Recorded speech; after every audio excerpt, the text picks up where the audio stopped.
Oh, okay, perfect. So somebody just wrote in the chat that you should start a collective for new BCBAs. And here's the surprise. Liat, you want to drum roll me in?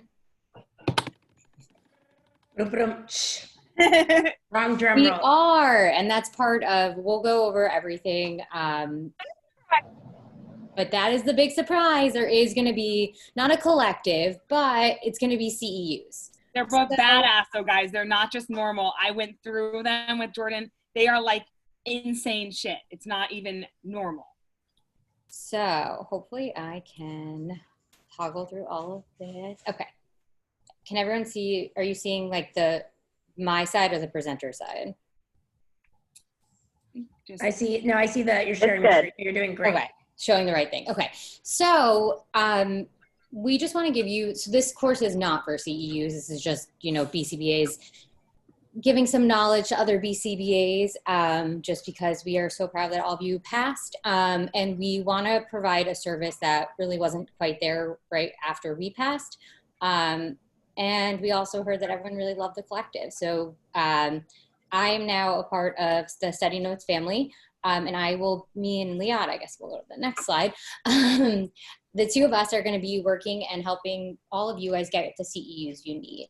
And so just really quickly, this is not CEUs. You won't see like anything about an ACE provider or how to like file this, because you can't just for this course, but any other course that we teach, we're going to provide CEUs for. And it's just two BCBAs. We want to give you some advice, some tips and tricks. Some stuff you'll see, you might know, you might not know, but at least it's a source that you can find this information. And, if we can help just one person feel a little bit less alone, then I think that this has done its job. So this is us and our dogs. I know Cooper's not in that. I was going to Photoshop her in, but it just was going to take too much time. Anywho. Anyways. Yeah. And yeah, so before you start, George, can I just make a brief introduction, and I won't cut you off after this. Oh, I should have introduced myself. Sorry. Let me go back. Let me rewind. I'm Jordan, by the way, Liat's BFF, but I'm also going to be the ACE provider for Study Notes ABA. I have experience working in clinics, classrooms, schools, and consulting into like I always say like a level above the BCBA, where I consulted to BCBAs and or teachers in public and private schools across the tri-state area. Liat and I met in Texas, where we worked at a clinic together. Well, even before that, I was the first. Come on, I saved her from a really crappy clinic. I was the first Study Notes ABA participant, even before Study Notes was a thing. I do like to take that credit. Even though I wasn't a BCBA yet. Yeah, she would teach me with her whiteboard in her room and like make me teach her, and it was very stressful. It was like she decided to like put the fire under my ass like 2 months before my test. Anywho, we're BFFs and we wanted to do something together for a really long time, and now we finally are. So this is very exciting and something that we're both excited to bring to you. Really fun, interactive CEUs for BCBAs and BCABAs. And I mean, Liat, do you need an introduction? No, I wanted to introduce you a little bit, but that's it. Yeah. Did I miss anything? No, my name's Liat, and I think you guys, if you don't know, tune into Behavior Bitches podcast. You might be hearing myself and Casey over here. What's up? All right. I'm excited for this. All righty. Let's keep going. So I know you all can read, obviously you passed the exam at this point, but some things that I do just like, I want to have it on writing. So if anyone's watching this, or if it's better, for you to look at it after, like you don't have to take notes. This is very informal, but like first and foremost, congratulations. It's incredible that you guys have passed. And the biggest, like just right off the bat advice I would say is like, you have to make sure you're going to be creating a lot of systems for a lot of different people all the time. Like make sure you also do that for you. I would say the most important thing that I've learned is like, you have to make your own schedules for like your own important things. And that means like downtime, like physical activity, like you know, whatever that may mean in like a COVID world, but just in general, like doing your household chores and like even just doing nothing. I think the first year that I was a BCBA, I like, fortunately, like it was like a type of hourly situation. So I was never doing work after work, but I always felt like I was just, you know, I was never doing enough. And I feel like no matter where you work and what you do, you're always going to feel like you're never doing enough. That actually, I feel like that means you're probably doing a good job. And it's a job, right? You're going to start to see ABA, if you're not already, in every single thing you do, every like hint of advice you get from people. You're like, well, or you try and give advice to somebody else. You're like, well, I should, you know, talk about this principle and explain it this way, right? But I think the biggest thing is like, remember, you have to take care of yourself, especially in this time of COVID, and know that you are really valuable, even if there are like some crazy things in the job market right now, which is actually brings me to my next point is like, so this was obviously pre-COVID. And the top graph is your annual demand for BCBA certification in 2019. And this is the number of job postings. And this is BCABA. So in the past year, because we're, you know, we can read graphs because we're behavior analysts, that's a pretty steep incline. And what we know about steep inclines is that means things are happening really fast. And that means you guys are going to be pretty much in high demand, regardless if you're at a company now and you're happy and you're like, no, I want to, you know, I'm good here, and that's fine. But just know that if you are not happy, then, I mean, this is just job postings. This is this is like not even people hired. This is how many people were looking for jobs, for BCBAs. Like, you're a hot commodity. I'm sorry. I'm going to add in here for 1 second. Yeah. Jordan's like the calmer voice of the two of us. I'm definitely not, but I want to tell you guys are hot commodities. Okay. That is also why I started asking some of you guys to share your salaries today. This should be transparent, I believe, especially amongst females. If you're males in here, we love you too. But just in general of understanding that you guys do have value. And I think that we do have power when we share these things. So if you're somewhere that's not ethical, or you're somewhere that you're not happy, it doesn't have to stay that way. Right. Just want to I know you just said that, but I wanted to really reiterate. Yeah, no.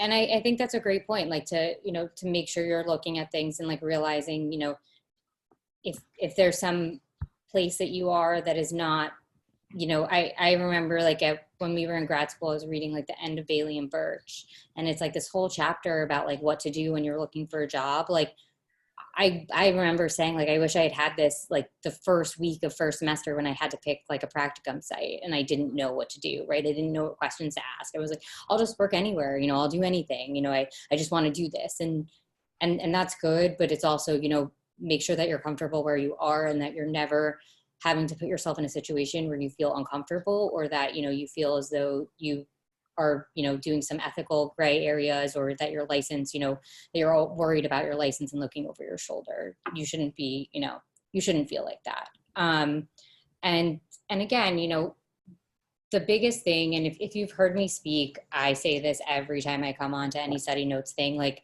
Dr. McGreevy always will say, you know, this is the only field where you just go to a practicum, you graduate your master's, and you take an exam, and then you are the highest level of certification.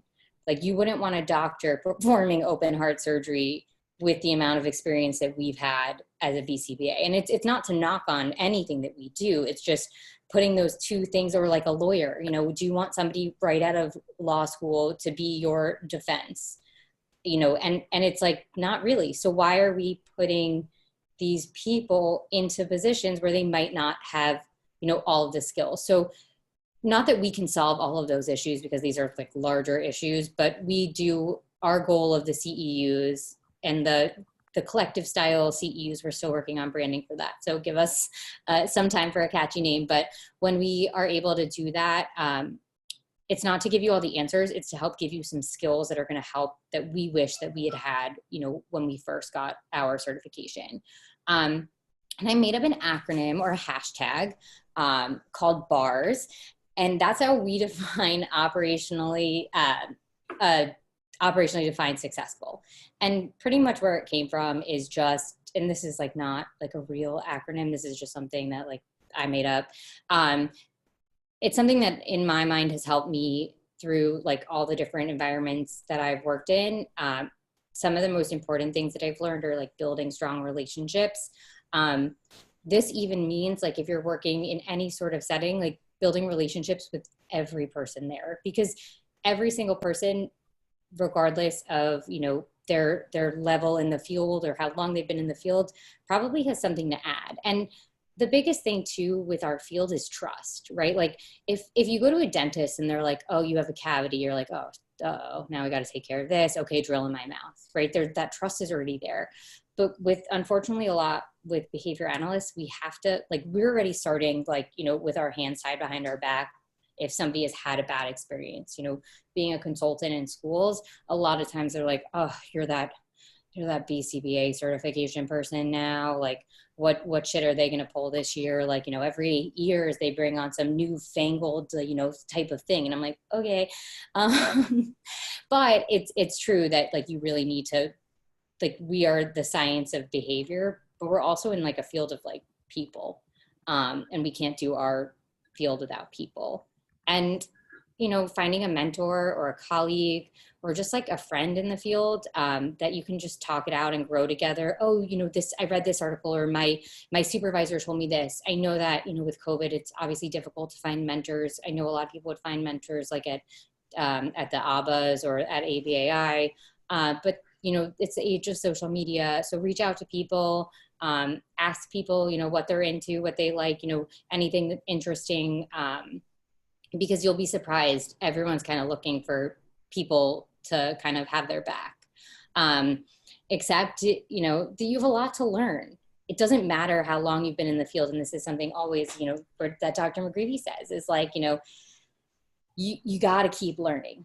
You know, everybody is constantly continuing to learn, and that's part of our field. And when you feel like you know everything, that's an issue, because you can't. You're just not with our field. And again, this is why we need continuing education. So, you know, we're going to be bringing a lot of great people on to continuing education with us, and helping to really give you like a diverse platform of different courses that you can learn. But also, you know, our big thing is going to be really helping everyone and not holding your hands, but like, you know, helping guide you to become good BCBAs, especially in the beginning, because we know how important that may be to like develop good habits. You know, when you can, keep up on the articles that the BACB is producing and the access that you have. We'll go over how to access all the different parts of the site in a little bit. You know, again, respecting suggestions or recommendations from those you work with. You know, if somebody tells you something, as a behavior analyst, it's really, really a good skill to get okay with getting feedback, positive or negative, because there's going to be somebody that watched something happen and they're going to be able to say, you know, I didn't really love that. You know, I know you didn't mean it to come off that way. I just think next time we're in this situation, maybe we approach it this way. You know, maybe instead of saying, you know, like, I don't know everything, you know, maybe you're tired or something, you say, oh, I'm not sure. Like, let me get back to you. Something as simple as that. And it's just about not taking it personally, which is difficult in a field working with people. But a lot of times it's just learning how to take feedback and respect suggestions. Don't throw out other people's ideas just because you think you have a better one. Make sure that you're able to like be able to play nice in the sandbox with everybody that is like in your orbit. And know that when you're playing nice in the sandbox, you're not always going to be able to get everything you want done in the exact manner you want done. And that is just, again, working with people. The last thing would be like to set up data collection systems and like always modify the systems depending on who is collecting the data. So you wouldn't give the same data sheet to a parent that you would give to an RBT that you're supervising. You know, it just doesn't make sense to do the same data collection form for that. And the next one. You're doing great, Jordan. Oh, thank you. Thank you. Important. Yeah, so again, all of these recommendations were just how you can set yourself up for success, right? I didn't give you anything on how to deal with like an annoying boss or a supervisor or supervisees or like administration or parents or anything, because like every individual is different. Just like the individuals we work with, everyone is different, and everyone reacts to their environment in different ways. And, how is this helpful? There's a few things that I'm going to show you that you may not know, but you might know it. So, we can go over this really quickly. Not even that quickly. So one of the tools from the BACB, which is probably the most helpful, especially for continuing education, but also for developing behavior plans or trying to figure out, like I see a lot of posts in some of the groups, like, I don't know, I have this particular individual, they do X, Y, and Z, like, I don't know what to do. My recommendation is like, go to the resources tab. In the resources tab, you have access to the ERIC searchable requests database, JABA, JEAB, and behavioral interventions. And what the nice thing is that you can just click any of these links, and they'll, except for ProQuest, it'll pop out in a separate tab on your browser, and then you'll be able to access pretty much any article in there. There's also great websites called like the Partnership. There's also like open educational resources that you can find. And so the biggest thing that you want to always make sure is that all the advice you're getting from people, you can actually back it up with empirical data. So if somebody's like, oh, I did this procedure, I would always then follow it up with, okay, what resources, or even give me the citation of what, where it came from. And then you can look it up yourself.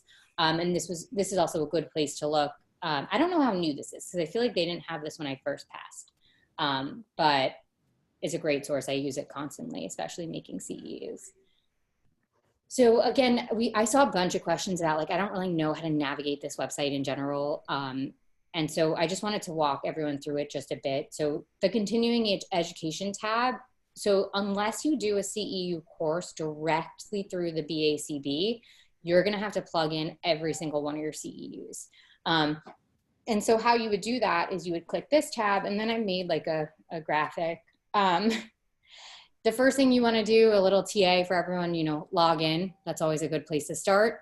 Since I have the screen share, let me just share, new share. Okay. So we are now on to mine. Okay. So you would go into continuing education, and then you would want to go down to manage CEUs. So this is pretending that I already have, my certificate.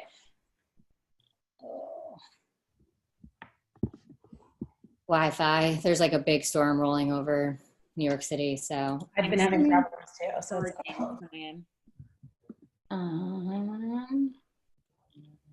and that's a new thing too. All right. Upload your certificate into the portal now as well. It can't just be like when I first passed, it was just I could just upload the number, the OP number, and that was it. And I had to go back and upload all my certificates.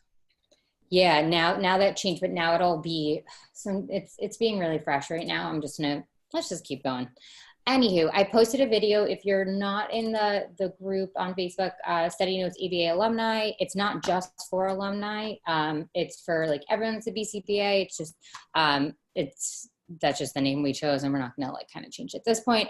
But I also put a video of me doing it of my screen, but here's a visual of, how to do it. You'll want to click manage, what I was trying to do before the Wi-Fi got a little funky. And then you want to select the type of CEU. The biggest thing is that all of this information that you need should be on the certificate that you get from whoever you took the CEU from. So before you like freak out and you're like, I don't know if it's synchronous or asynchronous, that's okay. It should say it all on the certificate itself, but just a little crash course. In person, you'll select in person. If it's anything online, which will probably occur more because of COVID, it'll either be online synchronous or online asynchronous. And online synchronous means there was like a set time, the course started, we did it together, we ended together. And asynchronous means that you can do it anytime you want. I know it's like a little, like it's just language that was kind of thrown in at a left field. So I did break that down. Don't feel silly if you didn't know it. Honestly, I had to look it up the first time I saw that. I just had to ask Jordan the other day. I'm like, I'm re-entering my courses and I don't know if they're, what does that mean? I like had a feeling the A before it meant like, you know, not together, but I was like, whatever. So also, you know, the ACE provider ID is going to be on your certificate, the date. We were actually having a debate about this. I haven't gotten a response yet, but if you're doing something on multiple days, and we're going to keep looking into that, if you're doing it asynchronously on multiple days, I haven't gotten a set answer as to if it's different or the same, like the start and stop date is the same. So I can look into that again and try and figure that out. If you have no idea what I'm talking about, don't worry. But another tab that is helpful, speaking of CEUs, is going to be the 8-hour supervision course. And if you are supervising somebody, most likely where you're working will tell you, but if they don't, you can always bring it up and just mention, you know, should I be doing the supervision training? And again, this is something that if you're working for a clinic or a school or a company, they will probably, if you're not the first BCBA to ever be there, they'll probably mention something, but it's always good to check because you always want to be able to do the job once you're trained appropriately. So if you're going to be supervising people, you know, I would say it would be good to do the course and then, you know, then you can use it. But again, only if you need it. If you don't necessarily need it in this moment, then you might not get it for a bit. I didn't get mine for a while because I wasn't supervising people for a while. And also, guys, going forward, if you read the newsletter, they're requiring, starting in 2022, that you have at least 1 year experience before you can even be a supervisor, which I think is really important. So I know when I graduated or passed my exam, I was a supervisor, like literally the second I finished this, which was like 16 hours after I passed, and it was terrifying. So I'm glad that they're going back to making it a requirement that you have to be working for a year. And I think too, with the newsletter, that just brought up a good point, Casey, is that like, so, I mean, if you're anything like me, I get hundreds of like newsletters every day, and that's literally my prompt to unsubscribe from like every single thing that I've like tried to get 10% off at. And so I think that when you see the newsletter, you know, whatever type of email system you have, I would not open that newsletter email until you can sit down and read it. Just because we now know that the BACB is announcing things and really important through the newsletter and throughout their emails. Not that they weren't before, but it seems as though with COVID now there's less like buzz or like, oh, I heard this rumor or that rumor from like conferences, right? We're no longer in person. So now we're kind of like, oh, the BACB is making this change or they're making that change. So just really stay up on it, take the time to read it, because you never want to be caught in some sort of, I don't know, like ethical dilemma, or even just like, you know, you missed something that could have been helpful, or you missed something that was important. So I would definitely take the time to read anything the BACB produces. And then this was actually inspired by the end of Study Stop. For any of you that were there, we were talking about like mentorships, but also how to get into certain parts of, you know, ABA if you're not in it. And I feel like there are two types of people when you pass, you know, okay, I've done all this work. I've worked so hard. I'm genuinely not happy with what I do, or like the part of the field of ABA that I'm in, or like, I love what I love what I'm doing, but like, I'm not, you know, I feel lost. I feel like, you know, I'm doing ABA and I get it, but it's not, my passion's not there. That's okay, because there are so many different special interest groups. Let me just jump to this slide. So this is just a list from ABAI's website that I just screenshotted. And it's, I mean, I didn't count, but I'm sure it's at least 25, 30 different special interest groups. And for each special interest group, you can click it and it'll have a person of contact. It'll have an email address. It'll have ways to sign up and join the special interest groups. And what the special interest groups are different groups that are all like under like, or that ABAI has approved. So it's not going to be any like fringe groups that like aren't empirically based and aren't like, you know, generally accepted by the field. So it's a nice place to start or to look at if you're interested in something. I know that to be honest, I looked up, where's the animal one? I knew I wanted to work with a dog trainer for my dog that had some idea of behavior analysis. So I actually went through the special interest groups, found like the group of people that were like under, applied animal behavior. There it is. Then I went under applied animal behavior. Unfortunately, there weren't any like in my area, but even stuff like that, if you're interested in seeing it, or even, communicating with people, finding different events that they're doing. I think that's like the really cool part about ABA. I didn't even realize until like I understood what a special interest group was, that there were so many different facets. So if you feel stuck, you can always look through things. But again, obviously you always need some experience in that and hands-on experience in that area. But this could be a good way to kind of understand and to start seeing the different parts of, or the different applications, I should say, rather, of ABA. And then I feel like this question again comes up in the Facebook group a lot, like what book should I order, and just a quick note, I don't get any money from any of these. These are just books that are either on my list or I've read and I really enjoy. I think that don't like get in too over your head and buy every single book, because then you're just either going to read them or you're not, and then you're not going to retain any information. I think that books like, especially the ones by Skinner, I do think, as a behavior analyst, you're going to have people under you or people that ask you questions with the new a Cooper book. I think that anytime a Cooper book comes out, it's kind of our duty to get it and to read it and to understand it, because there's going to be questions that were asked regarding it, not for a test, but, we're in the field again of working with people. So, people always have questions. So, just making sure that you can provide the best resources, and even not to say like you need to be able to compare things to say, oh, this I liked and this I didn't from this version to that, but just being aware of what's going on in the changes. And this all like kind of comes in tune with like the CEUs and staying on top of things and changes in the field. And again, these are just books that I enjoy, and have read or I'm in the process of. Cough, cough, Cooper, 3rd edition. But if you're really looking for some books, I think this is a pretty decent start. These, when you take our CEUs, you're going to hear me talk about this ad nauseum. If you were at Study Stock, you heard me talk about this ad nauseum. I know that there's a lot out of everyone's control about assessments, but this is a list developed by Dr. Sundberg in Cooper 3. We're calling it Cooper 3 now, I think.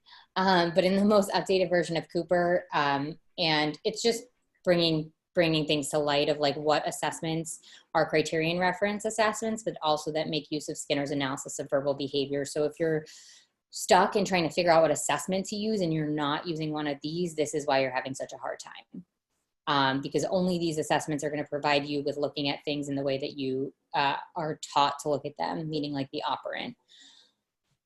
And here are just some podcasts. I do have to say, like, we are obviously affiliated with the Behavior Bitches. They're both here today. And obviously, there's some self-promotion going on. This is a Study Notes, kind of free event. But these are some podcasts that I think are great. Again, do what you can manage, because if you're going crazy and only listening to ABA podcasts to and from your job, it's going to be too much. Right? You're going to be so satiated. And these are just ones I like. You can, for some of these podcasts, you can get CEUs, so that's really great. Again, like we've been saying, we're going to be providing CEUs really soon. Very excited about that. Conferences, obviously, there are virtual conferences, which are great. It doesn't really quite replace the in-person conference, but if you, spend your time choosing your CEUs in the beginning wisely. Again, this is not a plug for like, oh, you can only take ours, because that is not by any means what I mean. But what I mean is like, yeah, it's what, oh, I thought you were going to tell your story about how you were only taking. I was going to say no, but I mean, no, but like Jordan is the total opposite. She's such a rule follower. She's like, there are no plugs. But I want you to know what we are creating is going to be extra badass, because I know Jordan won't say it, but I will tell you it, that we will give you a nice ordered sequence of CEUs that would be beneficial to any BCBA starting. Right. So I'm just going to say that, and then I'll be quiet because Jordan doesn't like plugs. Yeah. But also the CEUs that you want to take, it's really like, I was just listening to, I forgot where, maybe it was a CEU that I was taking, and it was like talking about CEUs. I think it said that there should be 40% of your CEUs, or 60%, no, I don't know the percentage. It was just saying a lot should be the actual part of application of behavior analysis that you're doing now, and then a very little amount. So let's say 80-20, like should be like new stuff that you're interested in, right? So if you're working in an applied setting and you're working in the educational setting, you know, with early intervention, it would probably be beneficial to take some CEUs, if not most, on early intervention. And then, you know, a smaller amount of your CEUs on, you know, true crime, if you're into that, or, you know, other facets or applications. And I think that goes all in, like, I didn't know that. I mean, Liat has a story about that too. I think I took my entire CEUs, my first 2 years were like forensics, murder, forensics, 8-hour supervision training, forensics, OBM, like literally not what you should be doing, but that was just my interest. It was like, oh, okay, I'll get certified in OBM, this and that. But I would recommend doing things that are going to help you out on the spot, and then you could have forever to learn. And I think these are things, you know, again, like the reason of this class is just to say, you know, here's a precursor and an introduction to, you know, what we're excited to share with all of you, but also, you know, these are things that I wish that somebody had told me when I had just passed. And like, you know, I feel like I did not take any CEUs either. I think I did something similar to Liat. We probably spoke about like what CEUs we were taking, and it was probably just like random things that were not applicable. Because the point is of a CEU is how can I actually, okay, now take this back to where I am, and how can I make myself a better practitioner? And that's pretty much the whole slide. But I do want to give the opportunity, if there's like, here's the references. Naturally, I had to include them in there. But if there's any, I do want to like give an opportunity if there's like any, I don't know, anything burning. Is there anything in the chat or? No, you're doing great. People are thinking you're wonderful. Everyone's a murderer. They also like murder. And people are enjoying it, and they want this to be on YouTube. That's so great. And yeah, does anyone have any like burning questions? Yeah, let's talk about salaries. Liat? Yeah, we could definitely do salary. So if you guys want, while you're in here, if you want. Did I stop the recording? Uh-huh. Yeah.